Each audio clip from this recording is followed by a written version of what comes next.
গতকালকে চট্টগ্রামে বিএনপির সমাবেশ হলো, লক্ষ লক্ষ মানুষ এসেছে সমাবেশে। সমাবেশের ভেতর থেকেই 18টা মাইক আর 5 কয়েল তার চুরি হয়ে গেছে। জোরে কোন সুবহানাল্লাহ। নেতা বক্তব্য দিচ্ছে চুরি বন্ধ করব, সাদাবাজি বন্ধ করব, সন্ত্রাসী বন্ধ করব, বক্তব্যও চলতেছে, মাইক চুরিও চলতেছে। কথা কি বুঝেছেন? তার মানে বোঝা গেল নেতার বক্তব্য দিয়ে চুরি বন্ধ হবে না, আমাদের হুজুরদের ওয়াজ দিয়ে চুরি বন্ধ হবে না। এই সমাজের চুরি বন্ধ করতে গেলে হাত কাটার আইন কায়েম করতে হবে। প্রত্যেকটা গ্রামে গ্রামে যখন চুরি হয় তখন কিছু লোক আসে বলে, হুজুর একটু দোয়া করেন তো হুজুর, এলাকায় খুবই চুরি বেড়ে গেছে, চোর যেন চুরি বন্ধ করে। আমরা হুজুরা দোয়া করি, আল্লাহ এই দেশ থেকে চুরি বন্ধ করে দেন। পিছন দিক থেকে চোরও হাত তুলে বলে আমিন। তার কারণ চোর জানে হুজুর দোয়া করে বাড়ির যে লাখের সর্ষের তেল দিয়ে ঘুম পারবে, এই সুযোগ আমি চুরি করব। কতক্ষণ টাকা? আর হুজুর যদি দোয়া বাদ দিয়ে বলতো, শুধু দোয়া দিয়ে কাজ হবে না, এ যুবকেরা হাতে হাতে লাঠি ধরো, রাস্তার মোড়ে মোড়ে রাতের বেলা পৌরা দাও, রাতে ঘুমানো যাবে না, দিনে ঘুমাতে হবে, তাহলে চোর কি আমিন বলতো? তোর নাউজুবিল্লাহ বলে মনে করতে এই 14 কিলোর ভেতরে আর কোনো চুরি করা যাবে না। তার মানে বোঝা গেল শুধু হুজুরের ওয়াজ আর দোয়া দিয়ে আর ওই প্রধান নেতার বক্তব্য দিয়ে চুরি সন্ত্রাসী বন্ধ হবে না। চুরি সন্ত্রাসী বন্ধ করতে গেলে কোরআনের নীতিতে এই জমিনে বিচার কায়েম করতে হবে। আগে সর্বপ্রথম হাত কাটা পরিবে আপনাদের এলাকার চেয়ারম্যানের। কার? দেখবেন ঈদের দিনে কি সুন্দর ফতুয়া দেয়, গরু একটা জবে করে গোস্ত এক জায়গায় ঠিক করে এরকম হুজুরদের ডাক দিয়েছে, হুজুর কুরবানিদের গোস্তগুলো ভাগ করে দেন তো। আমি বুখারী শরীফের হাদিসে পড়েছি গোস্ত ভাগ করা 3 ভাগ করা মুস্তাহাব। কয় ভাগ?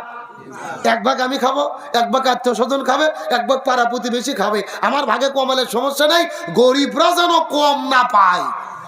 কি ফতুয়া ভাই রে, মনে হচ্ছে এই মাত্র জান্নাত থেকে পাইলে আসলো।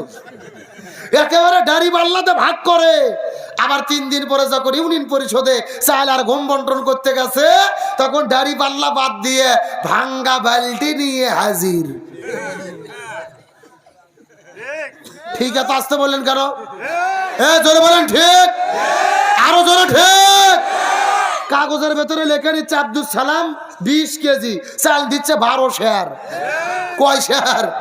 তখন আব্দুল সালাম বলছে যে কে ভাই মেম্বার সাহেব, চেয়ারম্যান সাহেব, কাগজে লিখে নিলেন 20 কেজি চাল দিচ্ছেন 12 শেয়ার, ব্যাপার কি? বলে বেশি কথা বললে কিন্তু তোর নাম কেটে দেব।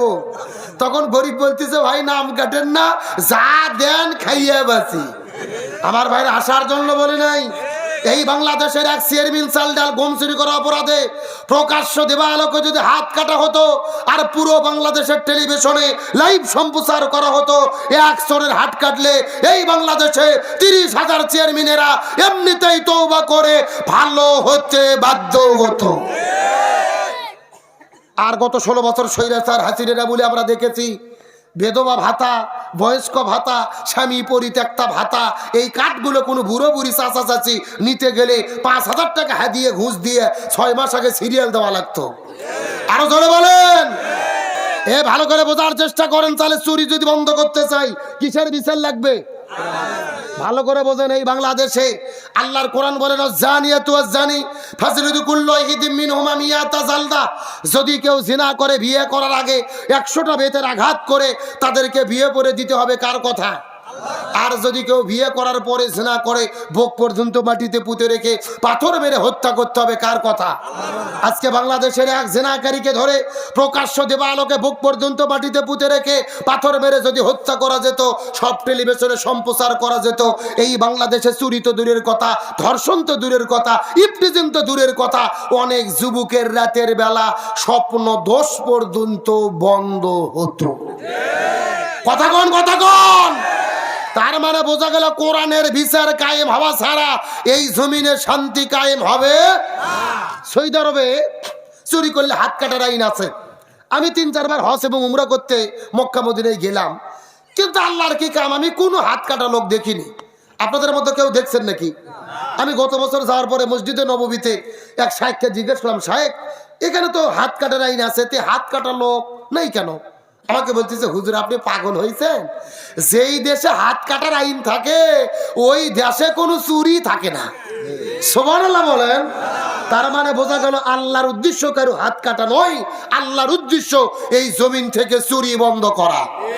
আল্লাহর উদ্দেশ্য পাথরে মেরে মানুষ হত্যা করা নয়, আল্লাহর উদ্দেশ্য এই জমিন থেকে জিনা ব্যভিচার বন্ধ করা।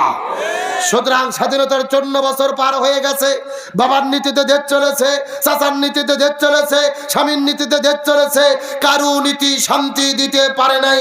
সুতরাং আগামীর বাংলাদেশে শান্তি যদি কায়েম করতে চাই, কারো নীতি দিয়ে কায়েম হবে না। যতদিন না পর্যন্ত আমরা কোরআনের নীতি কায়েম করতে পারবো ততক্ষণ পর্যন্ত এই জমিনে শান্তি আসতে পারে না। সুতরাং সুদ ঘুষ দুর্নীতি চাঁদাবাজি রাহাজানি হত্যা ধর্ষণ বন্ধ করে আগামীর বাংলাদেশে কল্যাণকামী রাষ্ট্র গঠনের জন্য, ন্যায় এবং ইনসাফ ভিত্তিক সমাজের জন্য কোরআন দিয়ে বাংলাদেশ পরিচালিত হোক আমরা কি চাই? কারা কারা চাই দুটো হাত আল্লাহকে দূরে দেখায়।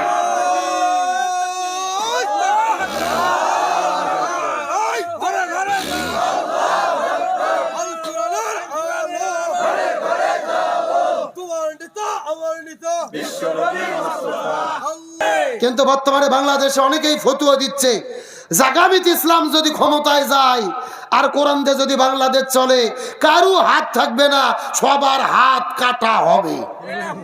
এরকম ফতুয়া শুনতেছেন না যে ইসলাম ক্ষমতায় গেলে কারো হাত থাকবে না, সবার হাত কাটাবে। কেন? আল্লাহর কোরআন বলছে কেউ যদি চুরি করে ও ছেলে হোক অথবা মেয়ে হোক তার হাত কাটতে হবে। কার কথা? আর একটু জোরে বলেন। কিন্তু দুর্ভাগ্যজনক ব্যাপার হলো সত্য, এই আয়াতের সঠিক ব্যাখ্যা নেতারা তো জানি না, অনেক হুজুররা পর্যন্ত বলে না। ভালো করে বোঝেন, চুরি করলে চোরের হাত কাটা পড়বে না। চোর হলো দুই প্রকার। জোরে বলেন কয় প্রকার? একটা হলো অভাব আর একটা হলো স্বভাব। আপনাদের জিজ্ঞেস করতে চাই, আপনাদের ফরিদপুর এলাকাতে 2-4টা আলু চোর, বেগুন চোর, মরিচ চোর, পিঁয়াজ চোর, এইরকম ছেঁচড়া চোর আবুল মফিজ কুদ্দুস কি আছে? আছে? আচ্ছা বলেন তো এরা অভাবে চুরি করে না স্বভাবে? হ্যাঁ ভালো করে বোঝেন, স্বভাব নয়, অভাব। বাজার করার টাকা নেই, শরীরে পোশাক নেই, স্ত্রীর পেটে ভাত নেই, অভাবে পড়ে তারা চুরি করে। আল্লাহর কোরআন বলতেছে এই অভাবে পড়ে যারা চুরি করবে এদের হাত কাটা হবে না। এদের সর্বপ্রথম রাষ্ট্রের পক্ষ থেকে 5টা বিষয়ের গ্যারান্টি দিতে হবে। খাদ্য, বস্ত্র, বাসস্থান, শিক্ষা, চিকিৎসা, এই 5টা বিষয়ের গ্যারান্টি দেওয়ার পরে যদি তারা চুরি করে তখন তাদের হাত কাটা পড়বে। এখন আপনাদের জিজ্ঞেস করি, আপনাদের এলাকাতে যে ছেঁচড়া চোর আছে আবুল মফিজ কুদ্দুস, এদেরকে সরকার যদি বাড়ি করে দেয়, 3 সন্ধ্যে গরুর গোশত দিয়ে ভাত দেয়, এরা কি চুরি করবে? কথা বলেন, চুরি করবে? এরা মাথার টুপি দিয়ে হাতত তসবি নিয়ে জিব্রাইল সাজিয়ে ঘুরবে রে পাগল, এদের কোনো টেনশন নাই। কিন্তু এখন আপনাদের জিজ্ঞেস করতে চাই, ওই ঢাকা সচিবালয়ে বসে থেকে, সংসদ ভবনে বসে থেকে কলমের খোঁচা মারে কোটি কোটি টাকা চুরি করে যারা বিদেশে পাচার করে এরা অভাবে চুরি করে না, স্বভাবে। হ্যাঁ ভালো করে বলছেন, এটা অভাব নয়, স্বভাব। এদের ব্যাংকে কোটি কোটি টাকা রয়েছে, বিদেশে বেগম পাড়াতে বাড়ি রয়েছে, 4-5টা গাড়ি রয়েছে, এদের কোনো অভাব নাই, এরা স্বভাবে চুরি করে। আর আল্লাহর কোরআন বলতেছে এই স্বভাবে যারা চুরি করে সর্বপ্রথম এদের হাত কাটতে হবে। আজকে বাংলাদেশের এক সচিবকে ধরে, এক এমপি মন্ত্রীকে ধরে যদি চুরি করার অপরাধে বাইতুল মুকাররমের উত্তর পাশে প্রকাশ্য দেবালোকে হাত কাটা হতো আর বাংলাদেশের সব টেলিভিশনে লাইভ সম্প্রচার করা হতো, এক চোরের হাত কাটলে এই বাংলাদেশের 60 লক্ষ সরকারি চাকরিজীবীরা এমনিতেই তওবা করে ভালো হতে বাধ্য হতো। কথা কি ক্লিয়ার না ভেজাল আছে? ভালো করে বোঝেন। আমরা ওয়াজ করতেছি, চুরি কি বন্ধ হয়েছে? জুমার দিনে আমরা হুজুরেরা খুতবা দেই, নামাজ শেষই হয় না তার আগে জুতো চুরি। কথা কন না, আমাদের ওয়াজ দিয়ে আমরা মসজিদের জুতো চুরি বন্ধ করতে পারিনি।